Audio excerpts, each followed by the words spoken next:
জাপানের এই জঙ্গলে ঢুকলে আপনার ফোনের কম্পাস কাজ করা বন্ধ করে দেবে আর চারপাশটা হয়ে যাবে একদম নিঝুম। মাউন্ট ফুজির পাদদেশে অবস্থিত এই জঙ্গলটির নাম আওকিগাহারা-গু। তবে সারা বিশ্ব একে চেনে সুইসাইড ফরেস্ট বা আত্মহত্যার জঙ্গল নামে। এটি পৃথিবীর অন্যতম সবচেয়ে রহস্যময় এবং ভুতুড়ে একটি স্থান। প্রতি বছর এই ঘন জঙ্গলে বহু মানুষ আসে, যাদের একটি বড় অংশ আর কখনো ফিরে আসে না। এখানকার মাটি তৈরি হয়েছে শক্ত লাভা দিয়ে, যা শব্দ শুষে নেয়।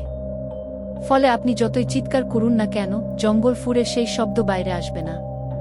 লোককথা অনুযায়ী প্রাচীনকালে এই জঙ্গলে বয়স্ক মানুষদের মরার জন্য ফেলে যাওয়া হতো, যাদের আত্মা আজও এখানে ঘুরে বেড়ায়।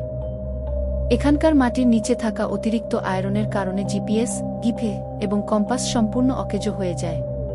তাই একবার পথ হারালে এই গোলকধাঁধা থেকে বের হওয়া অসম্ভব। প্রতি কোনায় কোনায় ঝুলতে দেখা যায় মানুষের রেখে যাওয়া ফিতা বা দড়ি, যা তারা পথ চেনার জন্য বেঁধে রেখেছিল। রহস্যময় জঙ্গলে একা এক রাত কাটানোর সাহস কি আপনার আছে? কমেন্টে জানান। আর পৃথিবীর এমন সব হাড়হিম করা অজানা রহস্য জানতে এখনই পেজটি ফলো বা সাবস্ক্রাইব করে রাখুন।